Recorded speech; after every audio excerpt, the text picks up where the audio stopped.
నమస్తే రమ్మగారు. నమస్తే జయ. రమ్మగారు, ఏదైనా మంచి విచిత్రమైన కథ ఏదైనా ఉంటే చెప్పండి. నిజానికి ఇది బేతాళ కథే, కానీ మనం మామూలు కథగా చెప్పుకుందాం. ఎందుకంటే నేను సాటిస్ఫై అవ్వాలి ఆ క్వశ్చన్ తోటి, ఆ ఆన్సర్ తోటి.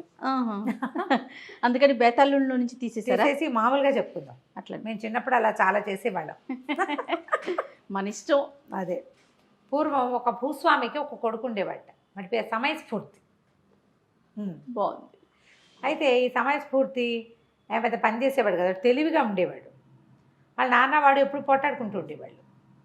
నువ్వు తెలివి గలవాడివి, పని చేయాలరా, వ్యాపారం చేయాలరా అనేవాడు. బాగా డబ్బులు గలవాడు. వ్యాపారంలో ఈ అబ్బాయికి ఆసక్తి లేదు. వీడికి ఏదో చేసేయాలి, ఎక్కడికో వెళ్ళిపోవాలి, ఆ కొండకేయాలి, గోడకేయాలి, అలాంటివే ఉండేవి. ఓనాడు చాలా యుద్ధం అయింది. వాళ్ళ నాన్నకి వాడికి వాగ్యుద్ధం జరిగింది. వాడు పిల్లలందరూ చేసినట్టే వాకౌట్ చేశాడు ఇంట్లో నుంచి. చేసి అలా సముద్ర తీరం వైపుకి వచ్చాడు. వాళ్ళ ఇళ్ళకి సముద్ర తీరాలు ఉన్నాయి. వైజాగ్ లాంటి ఊరు అనమాట అది.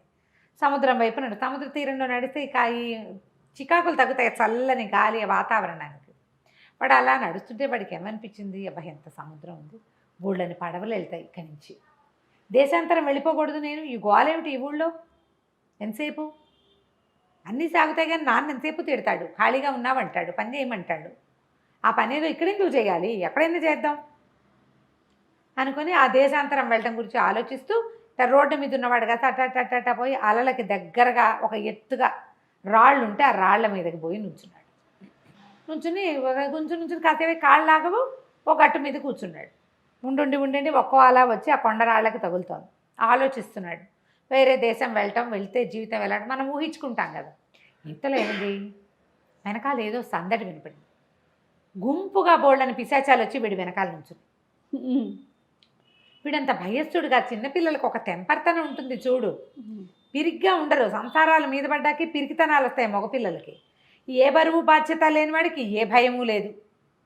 అమ్మో అదేమైపోతే ఇదేపోతే టెన్షన్ లేదు కదా. బరువు బాధ్యతలు లేని వాళ్ళకి పిరికితనం ఉండదు. వాడు చూస్తున్నాడు, వీళ్ళు ఏం చేస్తాయా ఇవన్నీ, ఈ పిశాచాలన్నీ చక్కగా ముసుగులేసుకుని నిలబడున్నాయి, నాకో గుర్రం, నాకో జీను, నాకో గుర్రం, నాకో జీను అని అరుస్తున్నాయి. అరుస్తుంటే సడన్గా వీడు చూశాడు, ఓ గుర్రము ఓ జీను వచ్చినాయి ఒక్కోదానికి. వీడేమనుకున్నాడు, అదేదో బాగుందని వాళ్ళది గుంపులో చేరిపోయాడు వీడు కూడా. ఈ వాడి దగ్గర ఓ తలపాగా ఉంది, దాన్ని కొంచెం వదులుగా లాక్కున్నాడు. వెనక నుంచి చూస్తే వీడు కూడా వాళ్ళతో ఉన్నట్టే ఉంది. నాకో గుర్రం జాకో జీను అని అరిచాడు. అరవంగానే వీడికో గుర్రం వీడికో జీను వచ్చింది. ఆశ్చర్యపోయాడు. గుర్రం ఎక్కేసేసరికల్లా ఏం సమయస్ఫూర్తి, నువ్వు కూడా మాతో వస్తావా అని ఒక ముసలి పిశాచం అడిగేసరికల్లా వస్తానన్నాడు. ఎక్కడికి వెళ్తున్నారు మీరంతా అన్నాడు. సముద్ర మధ్యంలో ఒక రాజుగారి ఇల్లు, ఆ రాజకుమార్తెకి పెళ్ళవుతోంది, ఆ పెళ్లి చూడ్డానికి వెళ్తున్నాం, నేను కూడా వస్తా అని వాళ్ళ వెనకాల సముద్ర గర్భం అని వీడు కూడా అరిచాడు. ఇవన్నీ గుర్రాలు ఎగిరినాయి, వీడి గుర్రం కూడా ఎగిరింది ఆ జీన్ మీద. జీన్ వేసుకుని దాని మీద వీడు కూర్చున్నాడు, వాళ్ళతో పాటు పోయాడు. పోయేసరికల్లా ఒక పెద్ద మండపం, బోళ్ళంతమంది జనాలు, గందరగోళంగా బోళ్ళంతమంది ఉన్నారు. సరే ఇక్కడ పెళ్ళి, అందరూ వచ్చి జనాలు తిరుగుతున్నారు, వీళ్ళు కూడా పోయి అక్కడ నుంచున్నారు. ఈ పిశాచాలు ఎవరికంటా వాళ్ళ మధ్యలో ఉన్న సమయస్ఫూర్తిని ఎవరూ చూడలేదు. సరే ఇదేదో బాగుంది, ఇంత ఇల్లా, సముద్ర గర్భంలో ఇంతంత బిల్డింగులు ఉంటాయా, ఇంత ఇవి ఉంటాయా, ఇంత అవి ఉంటాయా అంటే ఆ ఉంటాయి అన్నాడు. ఇంతకీ పెళ్లి కూతురేది అన్నాడు. అదిగో ఆ చూడు, ఆ గుంపు మధ్యలో వధువు వేషంలో ఉంది, కళ్యాణ బొట్టు పెట్టుకుంది పిల్ల చూడంటే, ఆ పిల్లని చూసి వీడు నిర్ఘాంతపడి ఎంత అందంగా ఉందో, ఎంతో బాగుంది. వీడు ఆశ్చర్యపోయాడు, ఎంత అందంగా ఉందని. కానీ వీడు అలాగే చూడగా వీడికి తెలిసింది ఆ పిల్ల కంట్లో ఇచ్చి నీళ్లు గారుతున్నాయి. అదేమిటి ఏడుస్తోంది పెళ్లి కూతురు అని అడిగాడు ముసలి పిశాచాన్ని. ఏడవకేం చేస్తుంది, ఆ అమ్మాయికి ఇష్టం లేని పెళ్ళి అని చెప్పింది పిశాచం. ఆ పెళ్లి తప్పించడానికే మనం ఇక్కడికి వచ్చాం. ఇక్కడంతా ఉత్సాహంగా కేరింతలు కొడుతుంది, ఇది ఒకటే ఎందుకు ఏడుస్తోందని వీడికి డౌట్ వచ్చింది. అడిగేసరికి వాడదన్నాడు, అయ్య బాబాయ్ పెళ్లి తప్పించడమే అన్నాడు. అవును, ఎందుకు ఇష్టం లేదంటే వాళ్ళ నాన్న ఈ పెళ్లి కుదిర్చాడు 3 ఏళ్ల క్రితం. ఆ పిల్లకి పెళ్లి చేసుకోవడం ఇష్టం లేదు, అబ్బాయి అంటే నచ్చదు. దానికి నచ్చక ఏం చేసింది, ఇంకా చిన్నపిల్లని కొంచెం వయసు వచ్చాక చేసుకుంటానని 3 ఏళ్ళుగా టలాయించింది. 18వ ఏడు వచ్చింది, పెళ్లి కుదిర్చేశారు. ఏ పిశాచాలైనా నా పెళ్లి తప్పించకూడదా అని రోజు ప్రార్థిస్తోంది. పెళ్లి తప్పించడానికి వచ్చాం. బాగుంది అనేసరికి సరేనని అనుకున్నాడు. సరే పెళ్లి కూతురిని మండపంలోకి ప్రవేశపెట్టండి. ఎలా తీసుకెళ్తాయి పిశాచాలు చూస్తున్నాడు వీడు, వాళ్ళతో పాటే ఉన్నాడు కదా. మండపంలోకి పెళ్లి కూతురు ఏంటంటే అవతల మండపంలో ఉన్న పెళ్లి కూతురు ఈ కొబ్బరికాయ పుచ్చుకుని నడిచొస్తారు. ఇంకా ఎవరో 5-6 ఆడంగులు ఉన్నారు చుట్టూ, మామూలుగా పెళ్లి కూతురు చుట్టూ ఉంటారు చూడు అట్లా. ఈ పిశాచాల్లో ఒకటి అలా వెళ్ళి అది ఎవరికీ కనపడదు, రాకుమార్తెకి కాలడ్డం పెట్టి ఆ అమ్మాయి కాస్త దభేల్మని ముందుకు పడింది. పడంగానే ఇంకో పిశాచం వెళ్ళి ఒక దుప్పటి లాంటిది కప్పేసింది. మిగిలిన జనాలంతా ఏదో కంగారు పడ్డారు. ఆ అమ్మాయిని కాస్త భుజానేసుకున్నారు వీళ్ళు. రాజకుమార్తె ఏది ఏది ఏది అని వాళ్ళు వెతుక్కుంటున్నారు. ఆ దుప్పటి వేశాక ఇంకా ఆ పిల్ల ఎవ్వరికీ కనపడలే. పడింది కనపడలేదు అంటున్నారు అందరూ. వీడు పరిగెత్తాడు వీళ్ళతో పాటు. అక్కడ చాలామంది మగవాళ్ళు ఉన్నారు, తనని వాళ్ళు ఏం పట్టించుకుంటారు. ఆ పిశాచాలని గుంపుగా పరిగెత్తుంటే వాళ్ళ వెనకాల పడి పరిగెత్తుకొచ్చేసాడు. పరిగెత్తుకొచ్చాక ఆ ముసలి పిశాచం మొదటే చెప్పింది, మనం రాకుమార్తెని తీసుకొచ్చేసినప్పుడు అది అమ్మాయిని తీసుకురావడానికి నీ గుర్రం ఎక్కించుకో, ఎందుకంటే మేము పిశాచాలం కదా, మేము పట్టుకోవడానికి మా దగ్గర ఏమి ఉండదు, శక్తి ఉండదు కదా మాకేమే. అంటే అవి ఇట్లా గాలిగా తిరుగుతాయి. ఏదైనా వస్త్రం వేసుకుంటే వస్త్రం గాల్లో ఎగురుతూ ఉంటుంది, శరీరం లేదు కదా. నీ గుర్రం మీద కూర్చోబెట్టుకో, ఆ అమ్మాయికి ఆధారం ఉంటుంది, నిన్ను పట్టుకుంటుంది, లేకపోతే సముద్ర మధ్యంలో పడిపోతుంది, సముద్రం దాటించేద్దాం, నీ గుర్రం ఎక్కించుకోమన్నారు. సరే ఈ మోసుకొచ్చాక నాకో గుర్రం నాకో జీను అని అరవంగానే ఓ గుర్రము ఓ జీను వచ్చినాయి అందరికీ. వీడికి వచ్చినాయి. ఆ రాకుమార్తెను ఎత్తి వీడి గుర్రం మీద కూర్చోబెట్టాడు. ఈ గుర్రం ఎగురు మా సముద్ర తీరానికి అనగానే గుర్రాలన్నీ లేచినాయి పైకి. కుర్రాడికి ఏమనిపించింది సమయస్ఫూర్తికి, అయ్యో ఇప్పుడు తీసుకొచ్చి దింపేస్తే వీళ్ళకి పట్టుకోవడానికి ఆధారంగా హ్యాండిల్లాగా వచ్చినట్టున్నాను నేను, ఇంత అందమైన పిశాచాల పాల్పడిపోదు వృధాగా, అదేమో మనిషి, అది పైగా చాలా అందంగా ఉంది, చిన్నపిల్ల 18 ఏళ్ళది, పెళ్లి కూతురు రాకుమార్తె, పిశాచాలు ఏం చేసుకుంటాయి దాన్ని అనిపించి దాన్ని తీసుకెళ్ళిపోదాం అనుకున్నాడు. ఆ గుర్రం సముద్ర మార్గంలో ఉండగా వాడికి ఊహ తట్టింది. ఎప్పుడైతే ఆ కొండలాగా ఉన్న చోట సముద్రం తీరంలో కొండలే ఉంది కదా, ఆ కొండ మీద దిగ్గగానే పిశాచాలు గబగబా వచ్చాయి రాకుమార్తెను దింపడానికి. వీడు ఒప్పుకోలే, దూరంగా ఉండండి అని గట్టిగా ఆంజనేయ దండకం చదివాడు. ఆంజనేయ దండకం చదివి పిశాచాలని బెదిరి వెనక్కి నించుంది.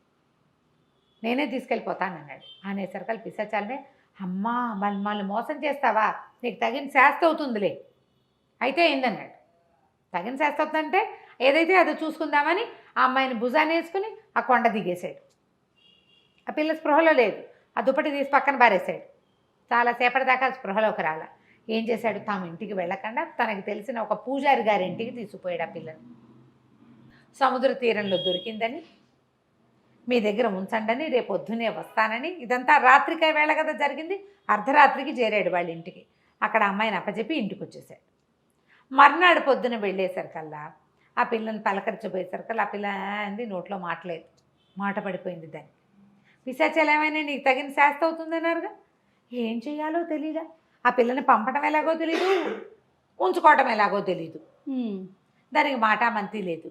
ఏదో మాట్లాడుకుని డిస్కస్ చేసి నన్ను పెళ్లి చేసుకో, మా ఇంట్లో ఉంటూ ఏదైనా అడగాలంటే అదేమీ చెప్పలేదు.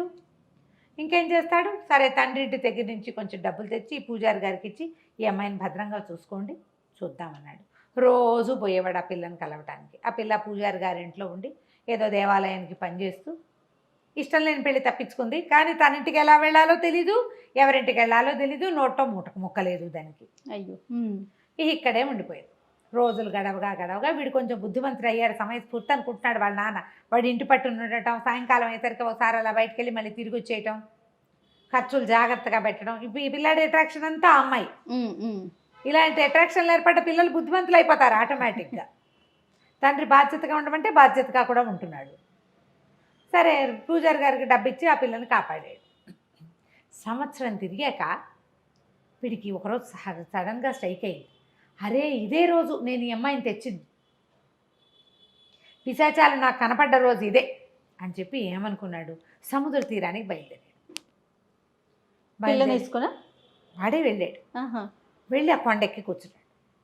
రాత్రి అయ్యేసరికల్లా పిశాచాలన్నీ వచ్చాయి. ఏం సమయస్ఫూర్తి, మమ్మల్ని మోసం చేసి వెళ్ళావుగా, మళ్ళీ వచ్చామే అని ఒకటి ఓ పిశాచం. ఆ పెద్ద మోసం చేసి తీసుకెళ్ళాడు, ఏముందిలే ఈ ముద్దును ఏం చేసుకుంటాడు అని రెండోది. మూడో పిశాచం అంది, ఏముంది వాళ్ళ వాకిట్లో ఉన్న మొక్కకి పాలు తీసుకొస్తే సరే, వీడికి తెలియదుగా అన్నది. అనగానే వీడికి ఏంటి, మా వాకిట్లో ఒక మొక్క ఉందా, ఆ మొక్కకి రసం తీసి పోస్తే దానికి మాట వస్తుందా, ఆశ్చర్యపోయాడు.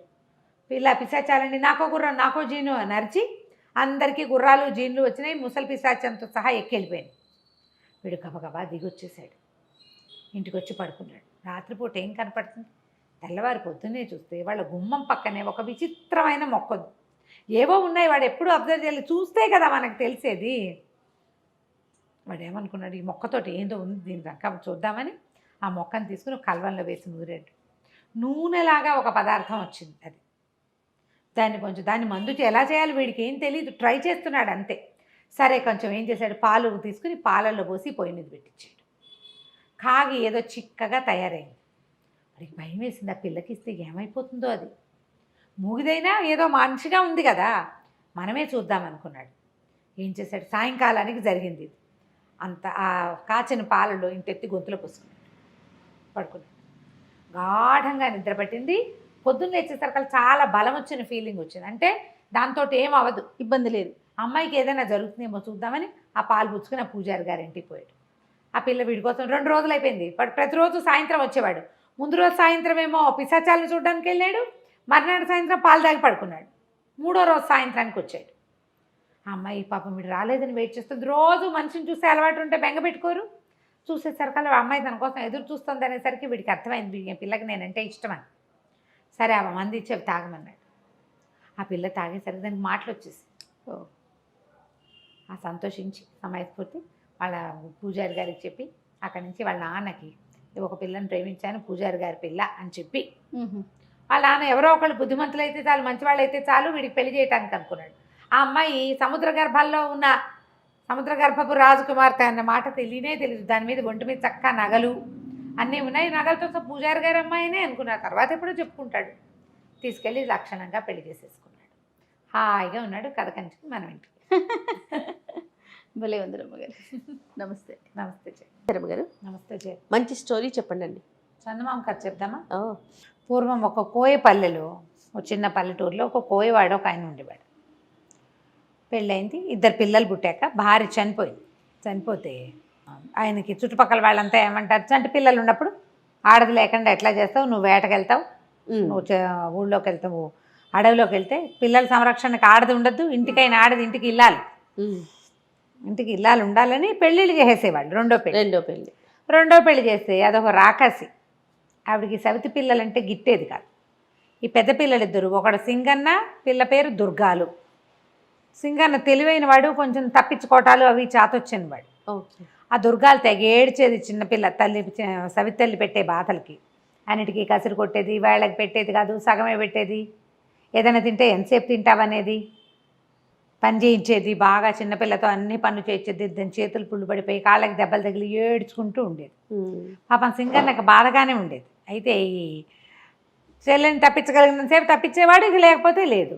ఈ సవితి తల్లికి ఏమనిపించిందంటే, వీళ్ళని ఇట్లా ఏడిపించుకు తింటాం ఎందుకు, వీళ్ళని పీడ విరగడి చేసేసుకుందాం అని చెప్పి ఓ తెలిసిన చుట్టాల అబ్బాయిని ఒకరిని పిలిచి, ఒరే వీళ్ళని అడవిలోకి తీసుకెళ్ళాలిరా అని చెప్పి.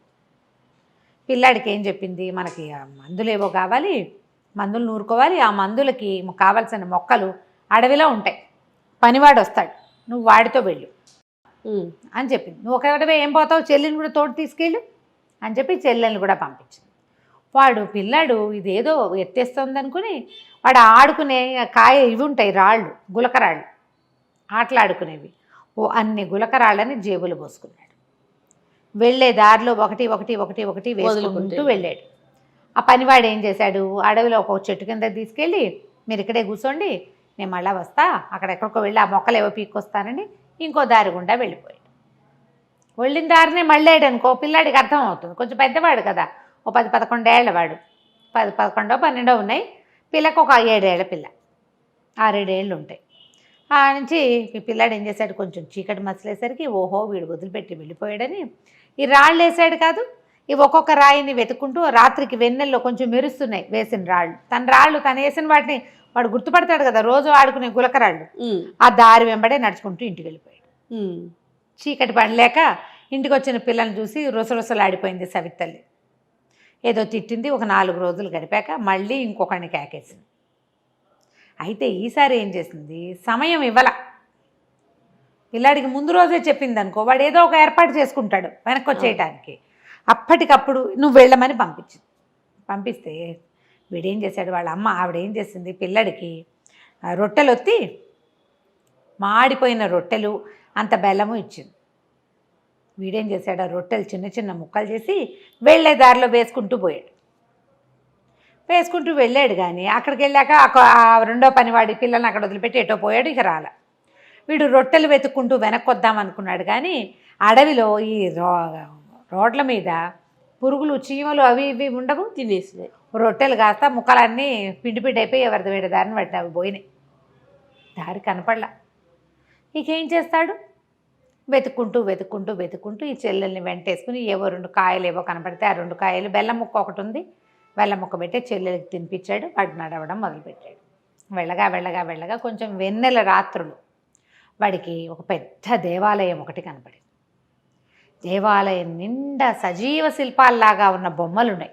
ఏమిటో సరే ఏమన్నాడు, చెల్లెల్ని కొంచెం గట్టెక్కించి నుంచోబెట్టి దాని మీదగా ఏవో చెట్లు కనపడుతున్నాయి, పైకి ఎక్కితే వెలుతురు బాగా కనపడుతుంది, ఇంటికి దారి కూడా కనపడుతుంది, నువ్వు ఇక్కడే నుంచో అని ఆ గోపురం మీదకి ఎక్కాడు. ఎక్కేసరికి అలా అన్ని బొమ్మలు మనుషుల బొమ్మలు ఉన్నట్టే ఉన్నాయి. అవి ఎక్కి ఎక్కి ఓ పక్క నుంచి ఓ చెట్టు ఏదో ఇట్లా వాలి ఉంది ఆ గోపురం మీదకి. దానికి నిండా కాయలు కనపడుతున్నాయి.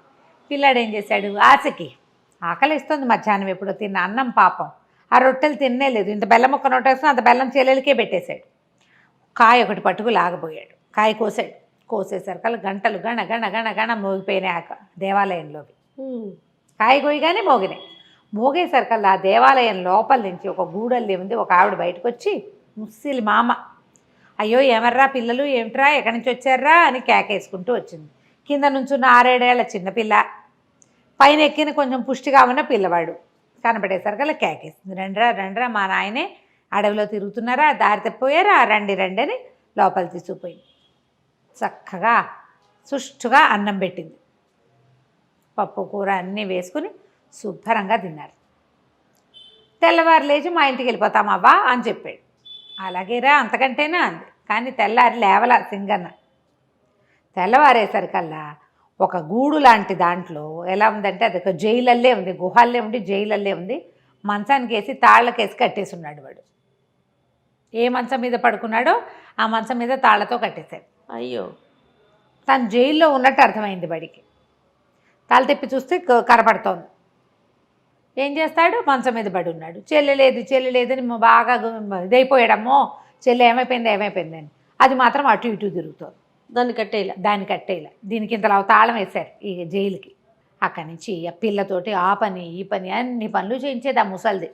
చెల్లెలు తన్నయ్య లేకుండా బయటికి పారిపోయి అదేం చేస్తుంది, అదే అంత ధైర్యం లేదు. పైగా పిరికి పిల్ల, అన్నిటికీ ఏడుస్తుంది అది. అన్న ఇక్కడే ఉన్నాడు కాబట్టి అక్కడక్కడే తిరుగుతోంది. దానికో ముద్ద పెట్టేది. అక్కడి నుంచి వీడికి మాత్రం తిండికి లోటు లేదు. ఒక పూట ఏం చేసింది, మర్నాడు ఆ మంచం నుంచి ఊడదీసి చేతులు కట్టేసి ఆ గోడ కానించి కూర్చోబెట్టింది. వాడు అక్కడక్కడే తిరగచ్చు కానీ జైలు నుంచి బయటికి రాకూడదు. రోజు మంచిగా వంట చక్కగా చేసి వీడికి తినిపించేది. తినిపిస్తుంటే సరే బాగానే చెల్లెలే పట్టుకొచ్చేది. ఏం చేసావు పని, వాళ్ళు నువ్వేం తిన్నావు, నువ్వు ఎక్కడికి వెళ్ళావు అంటే అది చెప్పేది. ఆ పని చేసా, ఈ పని చేసా, అక్కడ తిరిగా ఇక్కడ తిరిగా, అవి తిన్నా అని అన్నయ్యకి అన్నం పెట్టేది తీసుకొచ్చి. రోజు చెల్లెలే మోసుకొచ్చేది. 3 రోజులకు ఒకసారి ముసలిది వచ్చి, ఏదిరా అబ్బాయి నీ చేతి వేళ్ళు నాకు అందించు అని అడిగేది. అది కొంచెం చీకటిగా అనిపించేది. చేతి వేళ్ళు బయటకు పెడితే ఆ చేతిని ఇలా ఇలా నొక్కి చూసి ఇంకా బలవలా అనేది. వీడేం చేశాడు, ఇదేదో ఎత్తేసిందని ఆ లోపల అంతా చీకటిగా ఉందిగా, అటు ఇటు చేతులు కదిపి చూస్తే ఏవో ఎండు కట్టెలు పుల్లలు చాలా ఉన్నాయి. ఓ పుల్ల తీసి సన్నగా ఉన్నదాన్ని ఏదైనా నీ చెయ్యని దిచ్చు అనగానే ఆ పుల్లను దించడం మొదలుపెట్టాడు. ఆ ఎండు పుల్ల నొక్కి చూసి ఇంకా బలవలేదు అనేది. సరికి ఇది ఏదో చేస్తోందని అనిపించింది. అయితే ఏం చేస్తుంది, దుర్గాలు ఉందిగా పిల్ల, అటు ఇటు తిరుగుతూ అది చెప్పింది, అన్నయ్య ఇవాళ ముసలిమామ ఏం చేసిందో తెలుసా, పెద్ద పొయ్యి ఉంది లోపల, ఎక్కడో లోపల గదిలో పొద్దున్న పేడ మోసుకెళ్తోంది. ఎందుకో పేడ మోసుకెళ్తోందని నేను కూడా వెళ్ళాను. ఆ పేడ తట్ట ఇంత తట్ట ఈ పిల్ల మొయ్యలేదని అదే మోసుకెళ్తోంది ముసలమ్మ. పెద్ద పొయ్యి ఉంది, పొయ్యి అంతా అలికింది నున్నగా, కింద మంట పెట్టాలి దానికి, పైన ఇంత పెద్ద మూకుడు ఉంది. ఎంత పెద్ద పొయ్యో ఎంత పెద్ద మూకుడో అని చెప్తే అమ్మో ఇదేదో వేస్తోంది వేషం అనుకున్నాడు. మళ్ళీ ఆ రోజు అలికిందని చెప్పిందిగా, మర్నాడు ముసలిమామ ఈ కుర్రాడిని, అరే ఇది చెయ్యని తెచ్చగానే వీడు ఎండు పుల్లని తెచ్చాడు ఎప్పట్లాగానే. అందించేసరికి వాళ్ళు నొక్కి చూసి బలవకపోయినా సరే ఇవాళ రాత్రి కవళిచ్చేస్తా అనింది. అనేసరికి అమ్మో ఏదో చేస్తోంది అనుకున్నాడు. సరే చీకటి పడ్డాక ఏం చేస్తుంది, వరే నాయన బయటికి రారా, మీ చెల్లేమో చిన్నపిల్ల, నేనేమో ముసలిదాన్ని, నాకు ఓపిక లేదు, పొయ్యి వెలిగించాలి, అది పొయ్యి దగ్గర కూర్చొని విసురుదు కానీ రా అని పిలిస్తే తీరావాడు వెళ్ళి చూసేసరికల్లా ఆ పెద్ద మూకుడు, అది ఇంత సామాన్యం కాదు, ఒక మంచి పెట్టేంత మూకుడల్లే ఉంది. అది దాంట్లో నూనె పోసి పొయ్యి ఎక్కించింది. అక్కడి నుంచి కింద మంట పెట్టింది. ఆ పొయ్యి ఎంత పొయ్యి, పెద్ద గుహలాగా ఉంది. దానికి తలుపులు కూడా ఉన్నాయి. తలుపులు తీస్తారు. ఈ మన చైనా వాళ్ళ కథల్లో కనపడుతుంటాయి, ఈ మన చైనా వాళ్ళ వీడియోల్లో అడుగుని మంట పెట్టి నిప్పంతా తీసేశాక కేకులు బిస్కెట్లు అవన్నీ లోపల పెట్టి అవెన్ లాగా ఉంటుంది అన్నమాట, వేడిగా ఉంటుంది, తలుపులు వేసేస్తారు. అట్లా తలుపులు ఉన్నాయి దానికి. దీన్ని విసురుదు అనేసరికల్లా వీడన్నాడు, ఆ విసరటం మాకేం తెలుసు, మేము కోయివాళ్ళం కదా, అసలు పొయ్యే తెలియదు మాకు, ఇదేమిటో విచిత్రంగా ఉంది, పొయ్యి విసురు అని నువ్వే అంటున్నావు, విసరటం ఎలాగో కూర్చుని చూపించు, నాకు తెలియదు అన్నాడు. చేత్తో విసరాలి రా అని. సరే ఎక్కడ విసరాలి, చెయ్యాలి కదా, అదేదో నువ్వు చేసి చూపించు, నేను చూస్తానన్నాడు. అనగానే ముసలిది ఏం చేస్తుంది, ఓరిని 12 ఏళ్ల కుంకవి, నీకు అది కూడా రాదుట్రా అని చక్కగా ఆ పెద్ద పొయ్యి ఎదురుగుండా చిన్న పీట ఉంటే పీట మీద పొందిగ్గా ఇట్లా గొంతు కూర్చుని విసిని కనిపెట్టి ఇట్ట విసురుతూ ఇట్టాగే రాను. ఈ పిల్లాడు ఏం చేశాడు, పక్కన నుంచి చూస్తున్నాడు కదా, ఈ ముసలమ్మ నా పీట మీద నుంచి ఒక్క తోపు తోసాడు ఆ పొయ్యిలో పడేటట్టుగా. అది ఎంత ఉంది, గంగాళం అంతా నోరు తెరుచుకుని ఉంది ఆ పొయ్యి. ఈ ముసలిది వెళ్ళే పొయ్యిలో పడంగానే వీడు దాన్ని కర్రపేట పెట్టి లోపలికి తోసేసి తలుపులు వేసేసాడు. లోపలికి వెళ్ళిపోగానే గంటలు గణ గణ గణ గణ గణ గణ మోగటం మొదలుపెట్టినాయి. అంతకుముందు గంటలు ఎప్పుడు మోగినాయి, వీడు మామిడికాయ కోసినప్పుడు, పండుగ వస్తున్నప్పుడు. అక్కడి నుంచి ఆ గోపురం మీద ఉన్న విగ్రహాలన్నీ మనుషులైపోయినాయి. అందరూ మనుషులే. అందరూ బిలబిల్లాడుతూ పరిగెత్తుకొచ్చారు. ఏదో అయ్యింది ముసల్దానికి, అందుకే మేము ఇలా మామూలుగా అయిపోయామని వెతుకుతూ లోపలికి వచ్చేసి వీడేం చేశాడు, ఈ లోపల ముసల్దాన్ని తోసేశాక ఈ చెల్లెలు చేయిపుచ్చుకుని ఇది ఎక్కడుంది, మామూలుగా వీళ్ళు రోజు తిరుగుతున్న చోట్లేదు, ఎక్కడో లోపలుంది. వీడు గుళ్ళోకి రావటమే వాడికి తెలుసు. ఆ గోపురం లోపలికి అదో గుహలా ఉంది. అది పరిగెత్తుకుంటూ బయటకు వచ్చాడు. వీడు బయటకు వచ్చేసరికి గోపురం మించి మనుషులంతా దిగేశారు కిందకి. భలే భలే భలే పని చేసావు, ఏం చేసావు ముసల్దాన్ని అని అడిగారు. ఏం చేసావంటే నేను పొయ్యిలో దోసేసానంటే పద పొయ్యి ఎట్లా ఉందో చూద్దామన్నారు. అక్కడ ఏమైందో, పొయ్యిలో ఏమైందో చూడాలిగా. ఈ గుంపంతా వచ్చారు మనుషులు, పిల్లలు కాదు మనుషులే వాళ్ళంతా. వాళ్ళు ఈ పిల్లాడు పిల్ల మళ్ళీ లోపలికి వెళ్తే ఆ పొయ్యి కాస్త ఒక విచిత్రమైన పెట్టెలాగా మారిపోయి ఉంది. పెట్టెల్లే కనపడుతోంది. దాని మీద రాసుంది, మాయదారి ముసలిదాన్ని మట్టు పెట్టిన మహానుభావులారా, నా మీదకి ఎక్కండి, ఈ గద్దె మీద ఎక్కి కూర్చోండి, మీకు ఎక్కడికి కావాలంటే అక్కడికి తీసుకెళ్తా, ఏం కావాలంటే అది ఇస్తా. అనగానే చుట్టూతా చేరిన వాళ్ళ చప్పట్లు కొట్టారు, మీరే మహానుభావులు, మా ఎవరి వల్ల కాలేదు, ఎక్కండి ఎక్కి కూర్చోండి అని ఈ పిల్లాడిని ఎత్తి దాని మీద కూర్చోబెట్టి ఆ దుర్గాల్ని కూడా ఎత్తి దాని మీద కూర్చోబెట్టారు. మా ఇంటికి వెళ్ళాలి అనగానే ఆ పెట్టె బొక్క వదుటనే లేచేసి ఇంటికి తీసుకెళ్ళి రైమని వాళ్ళ ఇంటికి తీసుకెళ్ళిపోయింది. ఒక పల్లకీలాగా అయిపోయింది అనమాట. అది మోసుకుంటూ వాళ్ళ ఇంటికి తీసుకుపోయింది. ఎప్పుడైతే ఈ పిల్లలు ఆకాశంలో నుంచి దిగేసరికి ఏవో మాయలు మంత్రాలు జరిగిపోతున్నాయి. అప్పటికి వీళ్ళు వెళ్ళిపోయి 10-15 రోజులు అయిపోయింది కదా. చుట్టుపక్కల వాళ్ళంతా తిట్టిపోస్తున్నారు పిల్లల్ని పొట్టను పెట్టుకున్నామని. మొగుడు కూడా తిడుతున్నాడు. పిల్లలు చూడగానే సవితల్లి లేచకమైంది, పరిగెత్తుకుంటూ పారిపోయింది అక్కడి నుంచి. తండ్రి పిల్లలిద్దరినీ కావలించుకున్నాడు, చచ్చిపోయారు అనుకున్నాను రా నాయన, ఎలా తిరిగి వచ్చారంటే జరిగిందంతా చెప్పారు. ఆ పెట్టె ఏది అడిగితే అది ఇస్తుంది. వాళ్ళకి ఏముంటాయి సింపుల్ కోరికలు, ఏదో మాంసం కూర అన్నం అవే కావాలి. పల్లెటూరి వాళ్ళు కదా, వాళ్ళకి కావాల్సింది కోరుకుని ఆ ఊరికి కావాల్సినవి చేసుకుంటూ పిల్లలిద్దరూ తండ్రితోటి హాయిగా ఉన్నారు. కథ కంచికి మనం ఇంటికి. చాలా బాగుందండి. నమస్తే రమ్మగారు. చిన్న కథ కదా. నమస్తే రమ్మగారు. నమస్తే జయ. రమ్మగారు, చందమామ కథ ఏదైనా చెప్తారా? బాలీశ్వరుడి పరాభవం ఆ కథ చెప్తాం. రాక్షసుల కథ. బాలేశ్వరుడు అంటే బాలీశ్వరుడు అనేవాడు ఒక రాక్షసుడు. పూర్వం అట దండకారణ్యం, మనకు తెలుసు కదా దండకారణ్యం, రామాయణంలో వస్తుంది. ఆ దండకారణ్యంలో ఒక పెద్ద లోయ ఉండేదట, మారీచ లోయట దాని పేరు. అందులో బోల్డని గుట్టలు ఉండేవి. ఆ లోయలో చాలామంది రాక్షసులు ఆ గుట్టల మీద ఇళ్ళు కట్టుకుని కుటుంబాలతోటి ఉండేవాడు. దండకారణ్యం అంటే రాక్షసులకి ప్రసిద్ధి. ఓకే. అయితే అక్కడ ఎట్లా ఉండేదంటే ఆ రాక్షసుల్లో ఒకళ్ళతో ఒకళ్ళు పొట్టాడుకుని, ఒకడు బలవంతుడైన వాడు వీళ్ళందరినీ ఓడించేయగలనని ఓడించేసి వాడు ప్రభువు అవ్వటం, వాడు అధికారిగా ఉండటం, వాడి మాటే అందరూ వింటాం, అట్టా జరుగుతుండేది. వాళ్ళలో వాళ్ళు కొట్టుకుంటూ ఉండేవాళ్ళు, మళ్ళీ సర్దుకుంటూ ఉండేవాళ్ళు. అయితే ఒక బాలీసుడు అని ఒక యువక రాక్షసుడు, వాడు చాలామందిని చితకొట్టేశాడు. వాళ్ళందరి మీద వాడు అధికారిగా ఉన్నాడు. అధికారి అంటే వాడు గ్రేట్. ఓకే. వాడి మాట మన్నించేవాడు, వాడి దగ్గర తంతాడని భయంతో. అయితే వీళ్ళందరూ కొంతమంది ఏమనేవాళ్ళు అంటే, మమ్మల్ని ఓడించడం ఏం గొప్ప, మేమంత వాళ్ళం కాదు, శతబాహువుని కనుక ఓడిస్తే నువ్వు గొప్పవాడివైనట్టు. ఓ, మళ్ళీ ఆయన. అయితే బాలీసుడు అనుకునేవాడు, ఆ చూస్తా ఆయన సంగతి కూడా ఓసారి చూస్తా, ఆయన్ని కలుస్తాను అనేవాడు. శతబాహు పెద్దవాడు, వివాహితుడు, బాలీసుడు కుర్రాడు. అయితే ఏమైంది, వీళ్ళు ఈ బాలీసుడితోటి శతబాహుతో చెప్పేవాడు, బాలీసుడు ఒకసారి నీ దగ్గరకు వస్తానన్నాడు, వాడు మామూలు వాడు కాదు, నిన్ను అప్పడం విరిచినట్టు విరిచేస్తాడని ఈయనకి హింట్ ఇచ్చేవాడు. ఈయన బాగానే ఉండేవాడు, కానీ ఎందుకో ఒక రకంగా భయం వేసింది అతనికి. ఇక్కడ ఉన్న వాళ్ళందరినీ తను ఓడించగలడు, తను ఓడించగల వాళ్ళందరినీ ఓడించిన వాడు తనని ఓడిస్తే అలాంటి ఊహ వచ్చేది. భయపడ్డాడు. లోపల ఒక బెదురుగా ఉండేది, ఎక్స్ప్రెస్ చేసేవాడు కదా, రాని చూద్దాం అనేవాడు. ఒకసారి ఏం చేశారట, వీళ్ళు గుట్టల మధ్య దారంతా పాడైపోయింది వానలకని, అందరూ కలిసి దారేసుకుంటున్నారు, దారేసుకుంటుంటే ఈయనకి శతబాహుకి ఒక డౌట్ వచ్చింది, బాలీసుడు దారి వెంట తన ఇంటికి వస్తున్నాడు అని. ఓకే. అలా అనుమానం తగిలింది. గబగబా ఇంటికి వెళ్ళిపోయాడు. ఏమయ్యా పని మానేసి మధ్యలో వచ్చావని అడిగింది భార్య. అడిగితే ఏం రావటమే, బాలీసుడు వచ్చేస్తున్నాడు, వాడు మామూలు వాడు కాదుట, పిడుగుల్ని పట్టుకుని పిండి చేసేస్తాడు, పిడుగుని పట్టుకుని ఇట్లా నొక్కేసేసి పిండి చేసేస్తాడు, పెద్ద పెద్ద పర్వతాలని అప్పడాలు చేసేస్తాడు వాడు, నేను ఓడిపోతానే, ఇక్కడంతా పరువుగా బతుకుతున్నాము అని బొటనవేలు నోట్లో పెట్టుకున్నాడు. ఈ బొటనవేలు నోట్లో పెట్టుకుంటే అతనికి జరిగేవి తెలుస్తాయి అన్నమాట. వాడి శక్తి ఆ బొటనవేలు ఉంది. రాక్షసులకు అలాంటి ప్రత్యేకతలు ఉంటాయి.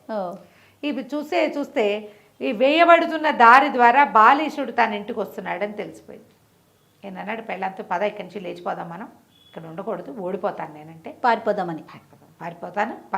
వెళ్ళిపోదాం పద, నేను ఓడిపోతా గ్యారంటీగా, వాడు చాలా మహామహుడే, గండడు, వీళ్ళంతా చెప్పుకుంటున్నారు, వాడు కొట్టిన దెబ్బలు ఎన్నాళ్ళకి మానలేదు, పరువు పోతుంది, ఇన్నాళ్ళు పరువుగా ఉన్నాం, పోదాం అన్నాడు. భార్య అంది, ఏమిటి లేచక్కపోయేది, నేను చూస్తా కదా, నువ్వు పని చెయ్యి అని చెప్పి ఏం చేసింది, పెద్ద ఉయ్యాల తొట్టి ఒకటి, రాక్షసుల పిల్లలు పెద్ద పెద్దగా ఉంటారు కదా, ఇంకా పెద్ద ఉయ్యాల తొట్టి ఒకటి తొట్టు పెట్టి, తొట్టెలో అన్ని తెల్లటి బట్టలు పరిచి మొగుడిని అందులో పడుకోబెట్టి, చంటి పిల్లలకు కప్పినట్టు మెడ దాకా ఇట్లా తల నుంచి ఇట్లా గుడ్డ కడతారు కదా చంటి పిల్లలకి, గుడ్డ కట్టి పడుకోబెట్టింది.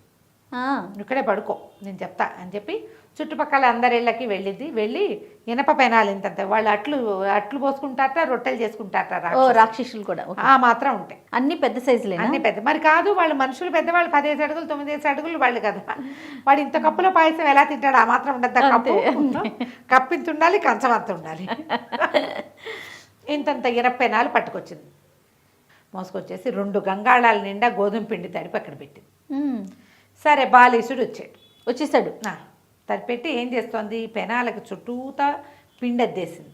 అంటే ఒక రొట్టె బత్తి దాని మీద పెనం పెట్టి ఇంకో రొట్టె ఎత్తి పెనాన్ని కవర్ చేసేసి రొట్టెలు కాల్చడం మొదలుపెట్టి. సరే బాలీసుడు వచ్చాడమ్మా, మీ ఇంటికి జయమొగ్గాక శతబాహు గారు ఉన్నాడా అని అడిగాడు. ఎక్కడ నాయన, మా ఆయన ఎక్కడున్నాడు, ఎవరో బాలీసుట్ట కుర్రాట, వాడు ఈయన మీదకి యుద్ధానికి రాబోతున్నాడని తెలిసింది, రోషంతో ఏదో ఇరిచేసేసి అవి ఇవి విసిరిపారేశాడు, అదిగో చూడు ఆ చెట్టు విరిచి అక్కడ పారేశాడు. అతను శతబాహు తిరిగి వచ్చేటప్పుడు ఉద్రేకంతో ఒక చెట్టు విరిచి, ఒక చెట్టుని ఇట్లా పీకి దానికి కింద వేళ్ళు అవి విరిచేసి దాని చేతికర్రగా ఊతంగా పుచ్చుకొచ్చాడు. ఓకే, చూడు చెట్టు పీకి అక్కడ పారేశాడు, కట్టెల పేళ్ళు వేయవయ్యా అంటే వేయకుండా పోయాడు, రోషంతో ఎక్కడ వెతుకుతున్నాడో ఎక్కడ తిరుగుతున్నాడో అన్నాడు. అని చెప్పేసరికల్లా అమ్మ ఆయన వచ్చే వరకు వేచి ఉండమంటాం. తప్పకుండా నాయన నువ్వు వస్తున్నామని తెలిసి ఇదిగో పిండి రొట్టెలు చేస్తున్నాను అని చెప్పి, సరే పొయ్యి వెలుగుతోంది, ఈవిడ రొట్టెల పిండి ఒత్తుతోంది, పెనం మీద పొయ్యి మీద కాలుస్తోంది రొట్టెలు, చూస్తూ కూర్చుంటే ఈవిడ ఏమంది, నాయన గాలి అడ్డంగా వీస్తోంది, పొయ్యి ఆరిపోయేలాగా ఉంది, ఇల్లు కొంచెం పక్కకి తిప్పుదు అంది.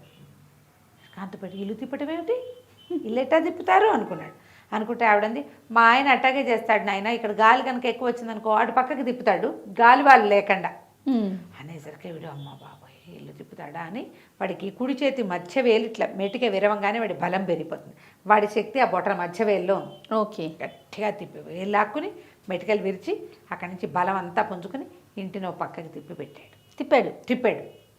తిప్పిన తర్వాత కూర్చున్నాడు. ఇప్పుడు రొట్టెలు కాలుస్తుంటే ఏమందంటే నాయన ఏమో రొట్టెలు తిందు కానీ మా ఆయన వచ్చే లోపల నీ రొట్టెలు అయిపోతాయి, ఆయనకి ఇంతంత రొట్టెలు ఉంటే కానీ కుదరదు, మాదేమో మొరటి తిండి అయ్యే, పాపం చిన్నపిల్లాడు అల్లే ఉన్నావు, మరే కాస్త నీళ్ళ సంగతి చూస్తావా అని. ఎక్కడుందండి బావి అన్నాడు. బావి కాదు నాయన, మా ఆయన ఈ పని చేయాల్సింది, నేను రొట్టెలు పిండి తడిపేసరికి మంచినీళ్ళు అయిపోయినాయి, ఇప్పుడు రొట్టెలతో పాటు తాగడానికి నీళ్లు లేవు, వెనకాల ఒక కొండరాయి ఉంది, దాన్ని పగలు తీస్తాడు, ఏదో ఒక కొండరాయి పగలు తీసి అందు భూమిలోంచి పాతాళలోంచి నీళ్ళు తీస్తాడు. తెల్లబడి కొండరాయి పగలు కొడతాడా రోజు నీళ్ళకి? సరే దొడ్లోకి వెళ్ళాడు. వెళ్ళి చూస్తే ఏకంగా 100 అడుగులు ఎత్తున్న రాయి, దాన్ని పగలు తీయాలి. ఇప్పుడు మళ్ళీ వేలు లాక్కున్నాడు. వేళ్ళు లాక్కుని పోయి ఆ కొండని పైనుంచి పట్టుకుని గట్టిగా పగలు తీసి ఒక పెద్ద అగాధంలాగా కోనలాగా తయారైంది. అది అడుగులు నీళ్లున్నాయి. ఆవిడ ఇంత పెద్ద చేదేస్తే చేత్తో నీళ్ళతోటి పట్టుకొచ్చాడు. పట్టుకొచ్చాక పెద్ద చెంబులో వేసి పక్క పెట్టి, నాయన ఇదిగో రొట్టెలు తిందురా నాయన అని ఆ రొట్టె తీసి చేతులకు ఇచ్చి, ఈవిడ ఏం చేసింది, రొట్టెకి ప్రిపరేషను మధ్యలో ఇనపనం పెట్టి అటు ఇటు రొట్టె పిండి అద్దేసి దాన్ని కాల్చింది. వాడి చేతిలో పెట్టింది. అతను ఏం చేశాడు, ఏముంది రొట్టె ఇంత పెద్దది తీసుకుని అప్పడంలాగా పటక్కమని కొరికాడు. కొరకంగానే ముందు పళ్ళు 2 పటపటా విరిగిపోయినాయి. ఇనపెనాన్ని కొరికితే ఏమవుతుంది? అయ్య బాబోయ్ ఏమిటి రొట్టె ఏమిటి, నా పళ్ళు ఊడిపోయేలాగా ఉన్నాయి, ఇవేం రొట్టెలు, దిక్కుమాల రొట్టెలు అన్నాడు. అదేమిటి నాయన, మేము రోజు చేసుకుంటాం, మా ఆయన ఇట్టడి 15 అవలీలుగా తినేస్తాడు, రొట్టె రోజు చేసుకునే రొట్టెనే, ఇదిగో పిండి అంటుంది, తడిపి పెట్టిన పిండేమో కనపడుతుంది, చేసి పెట్టిన రొట్టెలు 10 ఉన్నాయి దొంతర, 10 రొట్టెలు ఇవే ఇనప రొట్టెలు. పళ్ళు పటపటలు ఆడిపోయినాయి. మా ఆయన రోజు తింటాడు అనేసరికి ఇంకేం చేయాలి, చేతపుచ్చుకున్నాడు. మళ్ళీ ఇంకోసారి కొరికాడు. కొరకంగానే పక్క ముందు ఇట్లా పెట్టాడు, పక్క పెట్టేసరికి కూరలు కూడా విరిగినాయి. అమ్మో అన్నాడు. అనగానే ఎప్పుడైనా రొట్టెలు కూడా తినలేవా నువ్వు, తినకపోతే తినపోయావు, బొబ్బలు పెడతావేమిటంటే అరుస్తావు, పిల్లాడు ఉయ్యాల పడుకున్న పిల్లవాడు లేస్తాడు, అదిగో మా అబ్బాయి లేచేశాడు నీ అరుపులకి అనగానే ఉయ్యాల్లో పడుకున్నాడు శతబాహువు. అప్పుడు తొట్టెలో పడుకున్నాడా అని పెద్ద రాగం తీశాడు. నిర్కాంతపేట చంటి పిల్లాడు ఉయ్యాల్లో పడుకునే పిల్లాడికి ఇలాంటి గొంత, పసిబిడ్డ గొంత ఎట్లా ఉండాలి? ఆ రాక్షస రాగం వినేసరికి కంగారు పుట్టింది వీడికి. మా అబ్బాయి అవలీలుగా తినేస్తాడయ్యా ఉయ్యాల్లో పడుకున్నవాడు కూడా అని ఈవిడేం చేసింది, ఇంకో ఇంత పెద్ద మామూలు రొట్టెలు కూడా కొన్ని వచ్చి పక్క పెట్టింది.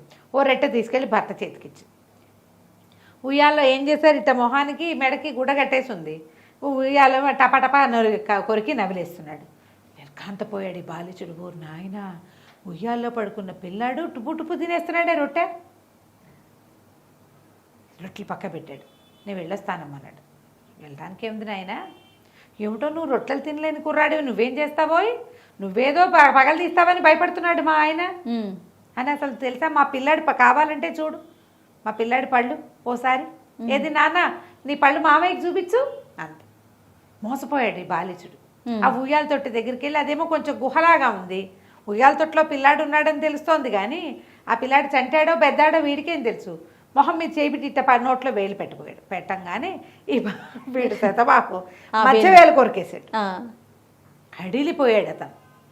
ముందు పిల్లాడికి కొరికేసేంత పళ్ళు ఉండటం ఏమిటి, వాడు ఉయ్యాల్లో పడుకోవటం ఏమిటి, మధ్య వేలు కొరికేశాడు. ఇక చేయి వదిలించుకుని, అమ్మ నేను వెళ్ళొస్తాను, శతబాహుకి నా నమస్కారాలు చెప్పు, నీ సంసారాన్ని ఎప్పుడు జయిస్తూ ఉండాలమ్మా, మీరే ఈ రాక్షస రాజ్యానికి పెద్దలుగా ఉండాలని ఆవిడకో దండం పెట్టి పారిపోయాడు. మళ్ళీ బాలీచుడు ఆ పరగణాల్లో కనపడలేదు. తెలివిగా ఎలా చేసిందో చూడు. వాడు ఏం చేశాడు, ఇల్లుని పక్క తిప్పి పెట్టేశాడు వీళ్ళకి కావాల్సినట్టు. అంతే. ఆ కొండరాయి పగలు తీసి అందులో ఉన్న మహాద్భుతమైన నీటిని వీడికి ప్రసాదించి, కానీ ఈయంతో నేను యుద్ధం చేయలేను అని ప్రకటించి పారిపోయాడు. రాక్షసులంతా తర్వాత చాలా కాలం చెప్పుకున్నారు, శతబాహు అంటే భయం వాడికి. ఈ పరాభవం పొంది తెలివితేటలతోటి, ఆడవాళ్ళ తెలివితోటి, స్త్రీ బుద్ధి ప్రళయాంతక అన్నారు. ఇదిగో చాలా బాగుంది, సరదాగా ఉంది కదా, పిల్లలకి చెప్పడానికి చాలా బాగుంటుంది. చెప్పండి దీన్ని తప్పకుండా రమగారు. నమస్తే రమగారు. నమస్తే జయ. రమగారు, మంచి కథ ఏమైనా చెప్పుకుందామా? చెప్తాం. ఇంద్రజాలం కథ చెప్తాం. పూర్వమట ఒక పర్వత ప్రాంతంలో ఒక రాజ్యం ఉంది. రాజ్యంలో ఉన్న రాజుగారు చాలా స్ట్రాంగ్, బలిష్టమైన వాడు, లొంగేవాడు కాదు, పర్సనాలిటీ స్ట్రాంగ్, మెంటల్ గా స్ట్రాంగ్, ఓకే హెడ్ స్ట్రాంగ్. ఆయన లొంగేవాడు కాదు, ఆయన సార్వభౌముడు కూడా నమస్కారం చేసెరగడు, అంత భీషణ ప్రతిజ్ఞ కలిగిన వాడు అనమాట. అయితే ఆ ఊళ్ళోనట ఆ రాజ్యంలో ఒక ఇంద్రజాలికుడు ఉండేవాడు. ఇంద్రజాలికుడు అనకూడదు, ఇంద్రజాలం చేసేవాడిని ఐంద్రజాలికుడు అనాలి సంస్కృతం. ఇంద్రజాలం అనేది మ్యాజిక్, ఓకే. మ్యాజిక్ చేసేవాడిని మ్యాజిషియన్ అంటారు కదా, అట్లా ఇంద్రజాలం చేసేవాడిని ఐంద్రజాలికుడు అనాలి. ఓకే. ఈ ఐంద్రజాలికుడు ఏం చేసేవాడట, నీతో కనికట్టు చేసేవాడు. సాధారణ జీవితాలు ఉన్న వాళ్ళకి మంచి భోగాల్లో ఉన్నట్టు, హాయిగా రుచికరమైనవి తిన్నట్టు, ప్రయాణం చేసినట్టు, మబ్బుల్లో తేలిపోతున్నట్టు ఇలాంటి భ్రమలు సృష్టించి వాళ్ళని సంతోషపెట్టేవాడు. వాడు ఒక కామన్ పీపుల్కి ఐంద్రజాలికుడుగా ఉండేవాడు. కానీ వాడు చాలా మంచి పేరు. ఎంత దుఃఖంలో కష్టంలో ఉన్న వాళ్ళనైనా సరే వాళ్ళని ఆ దుఃఖం పోగొట్టి సంతోషపెట్టేవాడు. సో పాఠక జనానికి ఎక్కువ ఆసక్తిగా ఉండేది. ఆ ఊరా ఈ ఊరా వాడి విద్యలు ప్రదర్శింపబడి ప్రజల్లో వాడి పేరు బాగా నాని, అంతే కదా, సాధారణ ప్రజలకు నచ్చితేనే ప్రభుత్వం తర్వాత యాక్సెప్ట్ చేస్తుంది. అవునవును. ముందు ప్రజల్లోకి వెళ్ళిపోవాలి చాప కింద నీరులాగా. ఈ వెళ్ళిపోయిన ఐంద్రజాలికుడి సంగతి మన రాజుగారికి తెలుసు. ఈయన హెడ్ స్ట్రాంగే, కానీ అదేమిటో అటువంటి విద్య ఏమిటో తెలుసుకోవాలని అనుకుంటారు కదా, అదేదో విచిత్రం అని. ఓనాడు వాడిని పిలిపించి అబ్బాయి నువ్వేదో చాలా గొప్పగా ఇంద్రజాలం చేస్తావుట, అదేమిటో నాకు కూడా చూపించాను అనేసరికి అతను అన్నాడు, నేను చిన్నవాళ్ళకి చేసేవాడినండి, రోడ్ల మీద తిరిగే జనం, పనిపాటలు చేసుకునేవాళ్ళు, బతకలేక బతుకీడ్చేవాళ్ళు, వాళ్ళ కోసం ఉన్నాను, కానీ మీలాంటి పెద్దవాళ్ళకి నచ్చేదేమీ నేను చేయలేనండి అన్నాడు. అటకాదు నువ్వు ఏం చేస్తే అది నాకు చూపించు అని రాజుగారు చాలా బలవంత పెట్టాడు. సరే నేనేం చేసినా ఏం చూపించినా నన్నేమీ చేయనని ఒక కాగితం రాసి నాకు ఇవ్వండి. ఎందుకో ఎంత భయపడతావు, సరే అలాగే కానీ సంతకం పెడదామని ఒక కాగితం రాసిచ్చి ఇంద్రజాలకుడు ఏ ఇంద్రజాలం చేసి చూపించినా ఎటువంటి అవజ్ఞకి పాల్పడినా ఇతను నేనేమి చేయను అని ఒక కాగితం రాయించి సంతకం పెట్టాడు. ఆ పేపర్ ఆ ఇంద్రజాలకుడికి ఇచ్చేసరికి ఇస్తూ ఉండగా ఆయనకి దూరంగా ఎవరో మైదానంలో గడ్డి కోసుకుంటున్నట్టు కనపడింది. పక్కనున్న సైనికుడు ఎవరెవరు అక్కడ గడ్డి కోస్తున్నారు అన్నాడు. ఆ గడ్డి ఒకటి కాదు, ఓ గుంపు జనం కోసేస్తున్నారు. గుంపు ఎట్టా కోస్తారు, అది మైదానం పచ్చగా ఉండటానికి పెట్టుకున్నది. మనం ఆర్డర్ చేయాలి, దీన్ని కట్ చేయండి, దీన్ని లెవెల్ చేయండి అని. అలాంటిది ఏం చేయబడలా. అవి ఎవరో కనుక్కురండ్రా అంటే ఒక 10 మంది సైనికులు పరిగెత్తుకుంటూ పోయారు. మైదానంలో గడ్డికి వస్తున్నారు బోళ్ళంతమంది. అక్కడ దాకా వెళ్ళేసరికి పెద్ద పెద్ద గుడారాలు, తర్వాత ఒక పెద్ద బంగారపు సింహాసనము, ఒక వెండి సింహాసనము, ఏమిటో కకావికలుగా జనము హడావిడిగాను. వీళ్ళకి వెళ్ళిన సైనికులకి ఒళ్ళు కంపరం ఎత్తిపోయింది. ఏంటిది ఇక్కడ, ఇది ఎవరు వచ్చారు, అసలు ఎవరు వీళ్ళు? ఒక నీళ్ళ కావిడ ఒకడు మోసుకొస్తున్నాడు. వాడు కూడా బ్రహ్మాండంగా సైనికుల కంటే శుభ్రంగా ఉన్నాడు. వీళ్ళు పోయి అతన్ని అడిగారు, ఏమిటో ఈ హడావిడి, ఈ గడ్డి ఎవరు కోస్తున్నారు, ఈ మనుషులు ఎవరు అనేసరికల్లా అదేనండి మరి నాగరాజు, పాతాళ లోకేశ్వరుడు నాగరాజు గారు స్వర్గానికి బయలుదేరాడు. కొడుకుతో సహా పటాలమంతా వేసుకుని బయలుదేరారు. మరి మధ్యలో ఇక్కడ ఆగాం. సాయంత్రానికో రేపొద్దుటికో మేము పటాలం ఎత్తుకుని వెళ్ళిపోతాం. గుర్రాలకు గడ్డి కావాలని గడ్డికొస్తున్నారు. అదిగో ఆ బంగారు సింహాసనం రాజుగారిది, వెండి సింహాసనం రాకుమారుడిది అన్నాడు. అనగానే వీళ్ళు ఆశ్చర్యపోయారు. అయ్యే బాబోయ్, పాతాళ లోకేశ్వరుడైన నాగరాజు మన ఊళ్ళో రాజుగారికి కిటికీలో నుంచి కనపడే మైదానంలో సింహాసనాలు వేసి కూర్చోవటమే, అదే కదా, మనకు తెలియపోతే ఎట్లా. కానీ వీళ్ళు ఆగ మేఘాల మీద పరిగెత్తుకుంటూ పోయారు. ప్రభు వాళ్ళు ఎవరో గడ్డి కోసేవాళ్ళు కాదండి, వాళ్ళు నాగరాజులు. మరి పాతాళ లోకవాసులట, మొత్తం జనమంతా వచ్చారు. పెద్ద పెద్ద కుటీరాలు ఉన్నాయి, 2 బ్రహ్మాండమైన సింహాసనాలు ఉన్నాయి. ఆ సింహాసనం ముందు మన సింహాసనం దిగదొడడానికి కూడా పనికిరాదండి, దాని నిండా వజ్రాలు రత్నాలు ఉన్నాయి. మరి అంతా చాలా పటాటోపంగా ఉంది. వాళ్ళు ఆ స్వర్గానికి వెళ్తూ ఇక్కడికి వచ్చారట. అనగానే రాజుగారు ఆశ్చర్యపడి, పాతాళ లోకేశ్వరుడు మనలో రాజ్యంలోకి వస్తే మనం సముదాయం వెళ్ళి ఆయన్ని చూసి రావాలి కదా. అక్కడి నుంచి ఈయన కొంచెం పటాలాన్ని వెంబడబెట్టుకుని పరివారంతో వెళ్ళాడు. ఆయన ఎవరో రాజుగారు బ్రహ్మాండంగా ఉన్నాడు. వీళ్ళే 6 అడుగులు ఉంటే ఆయన 8 అడుగులు ఉన్నాడు ఏకంగా. ఒక రాజుగారు కుమారుడు. ఈయన పోయి పాతాళ లోకేశ్వరులకు అభివాదం, జయం జయం, నేను ఇక్కడ ఈ ప్రాంతపు రాజుని, ఇదిగో నా మంత్రి, ఇదిగో నా సైన్యాధిపతి, మేమంతా మిమ్మల్ని కలవడానికి వచ్చాం, నమస్కారం అని చెప్పి ఆయనకి దండాలు పెట్టాడు.